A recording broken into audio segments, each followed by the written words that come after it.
Saludos, amada iglesia, agradecido al Señor por tener esta nueva jornada y nueva posibilidad de seguir aprendiendo de su palabra. En esto que es el panorama bíblico que nos ha acompañado durante varios meses, hemos estado apreciando cada domingo un nuevo libro de la palabra viva. Y con esto hemos seguido aprendiendo de nuestro Dios y conociendo su corazón. Tal como el profeta Jeremías ha señalado, si hay algo en lo que debemos gloriarnos es en entenderle y conocerle. Y cada vez que seguimos profundizando en su verdad, seguimos apreciando su carácter, su corazón y obviamente seguimos humillando nuestra propia vida, sabiendo que lo mejor que podemos hacer es someternos al Altísimo y apreciar, deleitar las grandezas de su revelación. En esta ocasión vamos a entrar al libro de Cantar de los Cantares, una hermosa historia de amor, un hermoso poema reflejado allí. Una hermosa oportunidad para conocer el amor tal como Dios espera que sea llevado en el vínculo matrimonial. Y una hermosa oportunidad para estimular nuestro corazón a hacer y ser lo que Dios espera en relación al amor genuino. Vamos a orar. Dios, te damos muchas gracias por tu bendita palabra, por tener la posibilidad, Señor, de estudiar como iglesia cada semana, de saber, Señor, que nos has dado lo necesario para la vida y la piedad a través de ella. Y por lo tanto, Señor, entramos animados, Señor, desafiados, tremendamente, Señor, expectantes de lo que tú vas a enseñarnos a través de este precioso libro, esta joya preciosa de amor genuino, bien entendido y bien llevado. Que tu nombre sea exaltado, Señor, y que nos ayudes a poder abordar el estudio de este libro como la vida misma, Señor, en tu sabiduría, Padre amado. En el nombre de Jesús. Amén. Amén. El título de este libro, tanto en hebreo como en la Septuaginta, que es la traducción del hebreo al griego, se desprende de las primeras palabras que tú y yo podemos apreciar. Capítulo 1, versículo 1 de Cantar de los Cantares, dice lo siguiente: Cantar de los Cantares, el cual es de Salomón. Y esto ya nos dice mucho, tanto que nos anima a seguir profundizando en el contenido del libro cuando podemos definir por qué razón se llama de esa manera. Lo que sucede al decir Cantar de los Cantares es que hay un hebraísmo que está entrando allá en escena. Un hebraísmo que siempre se utiliza para referirse a algo que está en su grado máximo, en lo más alto, en su estado superlativo. Una buena forma de entenderlo sería a través de estos términos que también aparecen en la Escritura, como el Rey de Reyes, hablando de que no hay otro rey como Él, o el Señor de los Señores, asimilando claramente que nuestro Señor Jesucristo no tiene otro como Él, o el Santo de los Santos, manifestando allá que no hay otro más sagrado que nuestro Dios.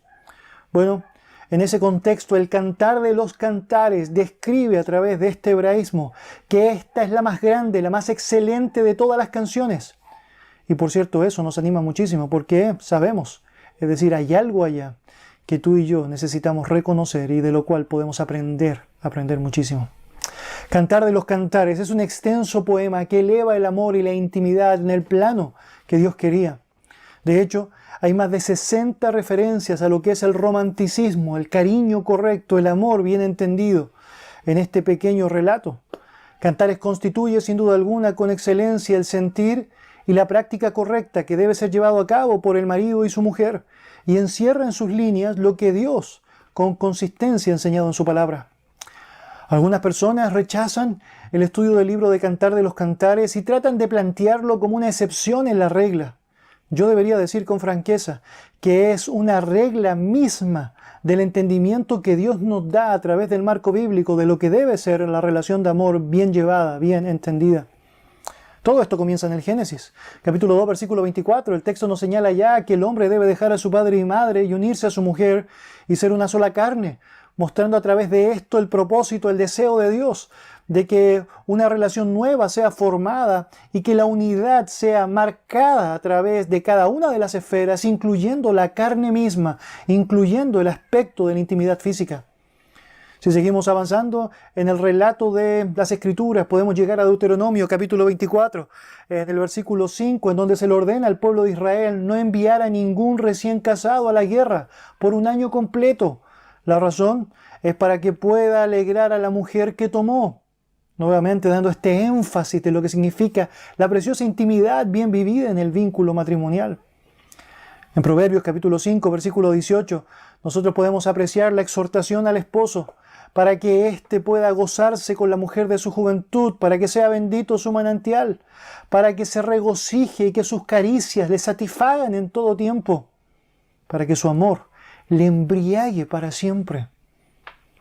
Si pasamos al Nuevo Testamento, podemos notar como el apóstol Pablo señala en 1 Corintios capítulo 7, versículos 3 al 5, que los esposos deben cuidar lo que significa el deber conyugal y no negarse el uno al otro. El mismo apóstol Pablo luego mostrando su indignación santa contra aquellos que prohibían casarse, promoviendo el ascetismo, negando el valor precioso que tiene el matrimonio y la grandeza de todo lo que se puede vivir allá. Una grandeza que se refleja de manera muy palpable en Hebreos capítulo 13, versículo 4, en donde se señala que honroso es en todos el matrimonio y el lecho sin mancilla. Por lo tanto, Cantar de los Cantares no es una excepción, sino que más bien es una excelente oportunidad para enseñarnos el cómo llevar a cabo cada uno de los detalles que aparece descrito en los textos que he mostrado en este pequeño panorama o pincelada de lo que la Biblia nos enseña. Cuando hablamos del autor de Cantar de los Cantares, debemos asimilar que la evidencia interna es notoria, evidente para convocarnos a Salomón, para llevarnos a él. Dice otra vez el capítulo 1, versículo 1, Cantar de los Cantares, el cual es de Salomón. Y no solo eso, tú puedes notar a través de los siguientes versículos 5, capítulo 3, versículo 7, versículo 9, versículo 11, capítulo 8, versículo 11 y 12, que las menciones a él son evidentes. Pero no solo eso, sino que además puedes apreciar cómo las habilidades del escritor, su capacidad musical, su elocuente poesía, solamente calzan de manera muy notoria en todo lo que ya conocemos de este mismo autor de los Proverbios o de Eclesiastés, el rey Salomón. Ahora permítame decir algo que es muy importante y que ya hemos considerado antes.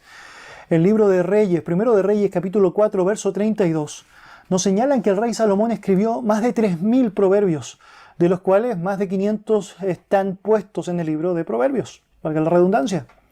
Pero también el texto allá de Reyes nos señala que escribió más de 1.005 cánticos. Cuando tenemos todo el entendimiento de lo que ya hemos dicho hasta ahora, apreciamos que Cantar de los Cantares es el más excelente de todos esos cánticos, es el más grande de todas aquellas canciones. Por lo tanto, bien hacemos nosotros en querer seguir avanzando en lo que Él nos está diciendo a través de este gran poema de amor reflejado en este libro precioso. En cuanto a las fechas, de su escritura, esto debería calzar con el periodo del reinado de Salomón. Aunque debemos ser francos para señalar que lo más probable es que fue escrito al comienzo del reinado. Es porque este libro es una oda al amor romántico bien entendido en el marco de la fidelidad conyugal, algo que francamente sabemos no se llevó adelante al cabo de los años por Salomón, que luego del tiempo, al distorsionar su corazón, acumuló muchísimas mujeres y concubinas. Por lo tanto, lo más aceptable en todo esto es que la referencia alude al comienzo de su reinado a través del reconocimiento de su primer buen y gran amor, entendiendo así todo lo que se refleja en el contenido descrito en el texto. El manuscrito, calzaría los mismos años, es decir, el momento en donde este se llevó a cabo. ¿Cuál es el contexto histórico de Cantar de los Cantares? Dos personas están dominando esta dramática historia, esta canción de amor dramática de la vida real. Por un lado tenemos a Salomón, quien es descrito, como he mencionado en varias ocasiones en el libro, su reinado también es aludido allá, y quien se reconoce permanentemente en el libro como el amado, el amado. Por otro lado tenemos a una doncella que se describe en el capítulo 6, versículo 13, como una sulamita. Esta es la descripción de ella. Leo para ustedes el comienzo de ese verso. Vuélvete, vuélvete, oh sulamita. Ahora, ¿quién es ella? ¿Cuál es la identidad de esta mujer? Varias opiniones al respecto. Yo debería decir, no debemos ser dogmáticos en ninguna de ellas. Por un lado, están aquellos que dicen que se refiere a la hija de Faraón, quien según el relato en Primera de Reyes parece ser su primera esposa. Esto está allá, Primero de Reyes, capítulo 3, versículo 1. Pero lo cierto es que el contenido del poema no nos da mucha luz para poder asimilar que francamente ella es. La razón es que hay varias referencias que no nos hacen pensar que la referencia directa tenga que ver con una hija de un rey, con una princesa propiamente tal. Permíteme leer para ti, capítulo 1, versículo 6. Mira la descripción que hace esta mujer de sí misma allá. Morena soy, oh hijas de Jerusalén, pero codiciable. Eso es versículo 5. Como las tiendas de Cedar, como las cortinas de Salomón. Verso 6 ahora. No reparéis en que soy morena, porque el sol me miró. Los hijos de mi madre se airaron contra mí, me pusieron a guardar las viñas, y mi viña, que era mía, no guardé. Bueno, lo que el texto bíblico está señalando allá es que esta mujer era morena. Ahora, no morena porque ella ha sido su tez genética, sino francamente porque el sol la había mirado. Trabajadora de una viña, más bien una campesina, está expuesta a los rayos del sol que han afectado el color y la tonalidad de su piel. Eso no calza bien con la escena de una princesa, sino más bien con lo que sería para nosotros el entendimiento de una agricultora o una temporera, alguien que está trabajando un campo propiamente tal. Por lo tanto, difícil decir que podría ser la hija de Faraón. Otras personas dirían que es Abisag. ¿Y quién es Abisag? Bueno, es una mujer, doncella, que se encargó de cuidar al rey David en sus últimos días, antes de morir. ¿Por qué algunos dicen que es ella? Bueno, porque obviamente hubo una relación entre ella y Salomón, al menos de conocimiento, porque ella estaba encargada de cuidar a David, pero también porque la Biblia la describe como la Sunamita.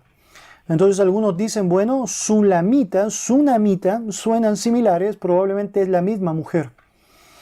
Podría ser, aunque tiendo a pensar que es difícil asumir que Salomón, con todo el romanticismo descrito en el libro, haya confundido una L con una M. Por lo tanto, yo diría, no somos dogmáticos al respecto y vamos a referirnos a esta mujer como la doncella, como la esposa, como la amada, es decir, como la Sulamita, tal como el texto mismo la describe. Si pudiera resumir simplemente con rapidez la trama y lo que tenemos aquí en esta poesía preciosa que cuenta esta historia, es decir, preciosa también, lo que tenemos es un rey que sale en busca de una esposa y pone su afecto, su mirada en una joven campesina hacia tierras del cultivo, es su viaje, su dirección, y encuentra en esta mujer a alguien que habría sido, obviamente, es decir, impensado para él como rey, su mirada, sus ojos, su amor. El texto bíblico nos enseña que Salomón aprecia a esta mujer, ambos se enamoran mutuamente, empiezan a avanzar paso a paso. Cantares nos presenta una historia increíble en donde vemos detalles de lo que es el noviazgo, el cortejo bíblico, la boda y la celebración de esta y también lo que es la consumación de una boda. Por lo tanto, una buena oportunidad para aprender de lo que es el crecimiento, el desarrollo y los retos que presenta un matrimonio. Es bueno cuando interpretamos el libro no olvidar que es un poema que alaba el amor completo dentro del pacto matrimonial.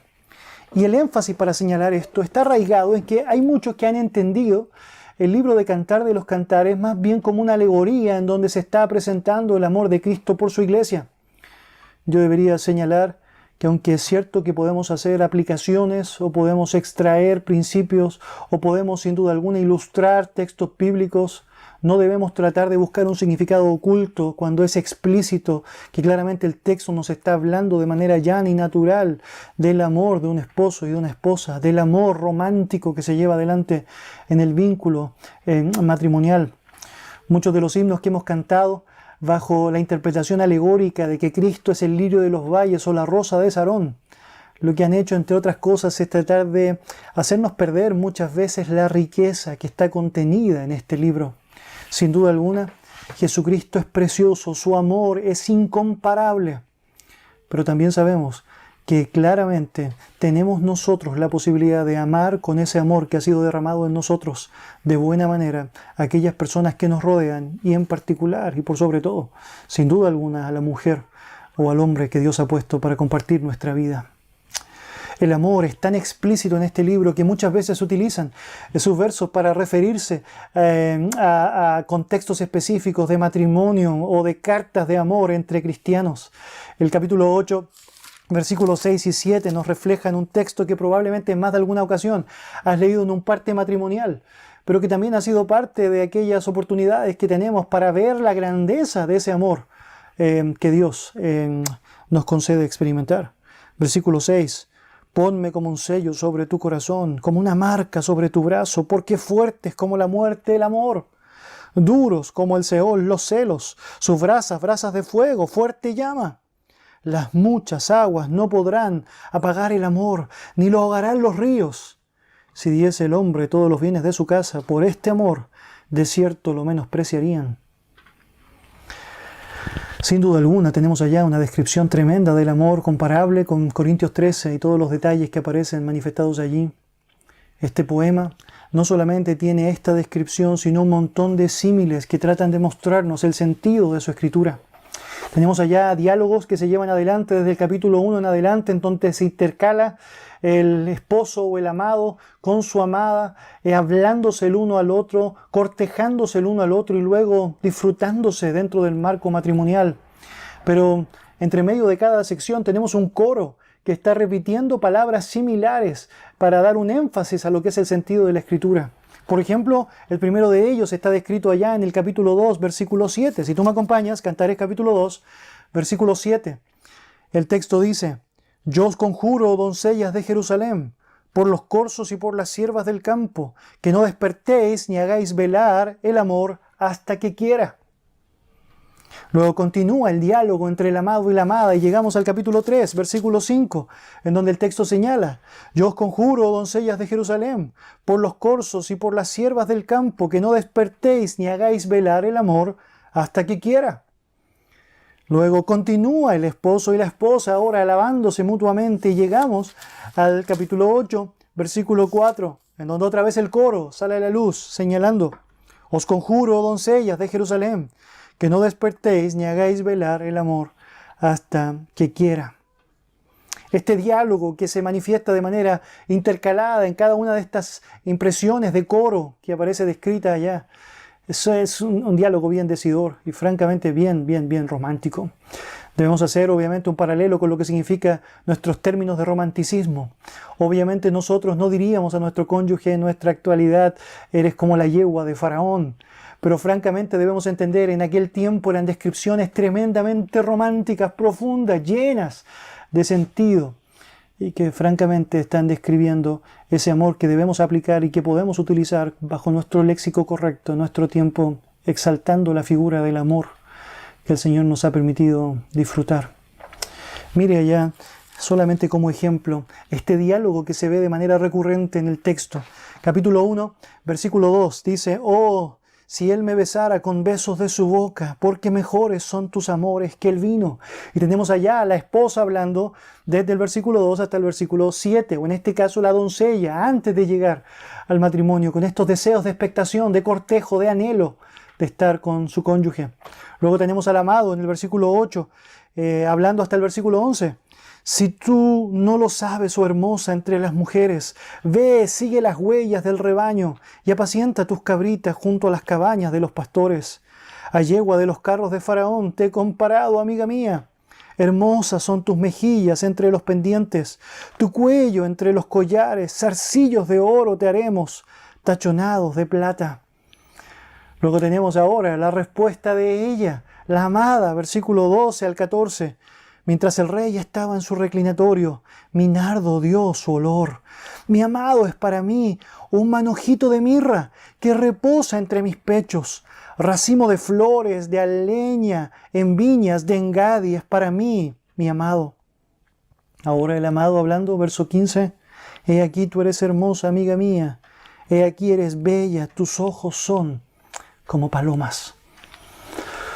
Bueno, es decir, mariposas allá volando, corazones allá flotando, un amor vívido que bien nos hace preguntarnos, es decir, cuán vívido es en nosotros, cuán práctico es en nosotros en cuanto a las manifestaciones, las expresiones, obviamente en cuanto al sentir del compromiso profundo. Es evidente que este libro es un poema que manifiesta también el valor tremendo de la intimidad conyugal.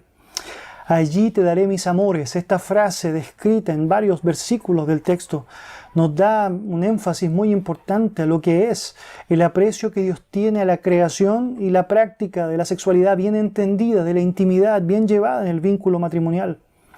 De hecho, obviamente este ser una sola carne se describe y se aprende muy bien al leer el texto del Cantar de los Cantares. El bosquejo del libro nos ayuda muchísimo para poder asimilar el contenido descrito en este libro. Por un lado, tenemos allá la posibilidad de poder notar cómo es coherente con Génesis 2:24, viendo cómo al principio se nota que dejará, luego se unirá y luego una sola carne se describe allá en lo que significa el relato o el contenido de este escrito. Vemos allá, letra A, la preparación para el matrimonio, capítulo 1 y capítulo 2, la consumación, es decir, que sería la satisfacción dentro del matrimonio, capítulo 3 y versículo 5, y el compromiso, que son las realidades del matrimonio. Otra manera es como señalé allá, a partir de Génesis 2:24, el cortejo 1-2, la consumación 3 al 5 y la celebración 6 al 8. Con eso en mente, es mucho más fácil poder entender y describir los detalles que aparecen señalados allá con inspiración divina. Permítame señalar algunas impresiones o características del libro que nos pueden ayudar muchísimo para apreciar mucho más aquello que aparece en su interior. Por un lado, debería decir, es un libro que tiene varias particularidades, bien únicas. Tenemos allá toques históricos o geográficos a través de un montón de referencias. Usted puede apreciar allá en el mapa cómo hay tantas citas de lugares específicos que nos presentan ese anhelo que muchas veces tenemos en el marco matrimonial de querer ir a un lugar y conocer a tal lugar, cuán feliz sería contigo en ese lugar y cómo me encantaría que pudiésemos tomarnos una fotografía en aquel lugar y te acuerdas de las flores de aquel lugar, me acuerdan de ti cada vez que siento tu aroma, o recuerdas, es decir, aquel episodio cuando estuvimos conversando en aquel cerro, en aquel monte. Bueno, todo eso que para nosotros es muy práctico y que muchas veces recordamos en el ámbito matrimonial, es algo que se ve también con mucho detalle acá, apreciando cómo hay tantos lugares, zonas que son descritas con sus particularidades y que encierran un sentido romántico en las palabras que tanto el amado como la amada se comparten el uno con el otro. El hecho de que tenga tantas expresiones geográficas también y históricas nos ayuda muchísimo también para ver el valor, es decir, de lo real de este libro, de lo concreto de su contenido. Es bueno mencionar también, por ejemplo, si te encanta decir la botánica, las plantas o los árboles, que hay más de 21 variedades de plantas mencionadas allá. Otra vez, mostrándonos cuán real es en el sentido del romanticismo la lógica de las flores, las plantas, lo verde, dentro de lo que significa, es decir, el amor práctico bien entendido. También aparece 15 variedades de animales mencionados allá, siendo el libro que describe con mayor notoriedad una gran cantidad, una amplia gama de comparaciones para poder reflejar lo que en este caso ella significaba. Si quisiéramos hacer un paralelo a nuestro día, es decir, la perrita, la chanchita, es decir, mi osito y todo aquello, siendo descrito a través de animales específicos con un sentido, es decir, bueno, de amor, de romanticismo. Hay 49 palabras que solamente salen en Cantar de los Cantares y esas 49 palabras, sin duda, no están refiriéndose necesariamente a lugares específicos que no aparecen en otras zonas, sino que en particular a palabras muy hermosas que solamente aparecen en su magnitud aquí. Ahora hay un lenguaje romántico y con eso quisiera simplemente cerrar una idea general de este libro que nos ayuda mucho a reconocer y que nos da tremendas lecciones. Por un lado, ese lenguaje romántico nos habla de lo apreciable que debe ser un trato genuino entre cónyuges. Nosotros necesitamos asimilar que nuestro pecado que está delante de la puerta, como Dios le dijo a Caín todo el tiempo, entre otras cosas se manifiesta de manera muy dolorosa a través de la dejación de un trato correcto del uno para con el otro. Nos parece muy lejano y tristemente a algunos les parece hasta ridículo el pensar en tratar al esposo o a la esposa como el amado mía o mío, o la amada mía, la paloma mía, o describir características del cuerpo del otro con genuino deseo de exaltar lo que significa para mí. Bueno, el libro de Cantar de los Cantares nos convoca en exhortación a considerar cuán importante debe ser el trato que debemos tener el uno para con el otro. Debemos amarnos, como dice Primera de Juan, no solo de palabras, sino también a través de acciones. Pero no dice, que no de palabras, sino debemos hacerlo con palabras y también con acciones.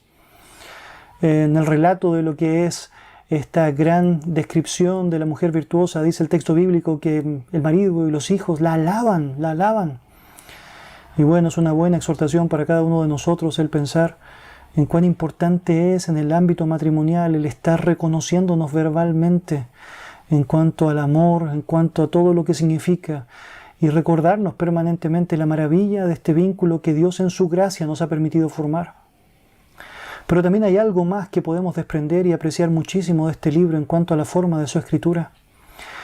Y es que Dios ha querido por una razón particular ayudarnos a entender que la expresión de este amor tiene que tener un sentido poético. Por alguna razón, aún en el ámbito del cristianismo, se ha llenado la lógica del morbo como una manera correcta de expresar o manifestar lo que significa el trato o el vínculo matrimonial. Muchas veces vemos a cristianos entrando en terminologías, en frases, en palabras, en descripciones de lo que es su relación con el cónyuge que francamente avergüenzan a nuestro Dios.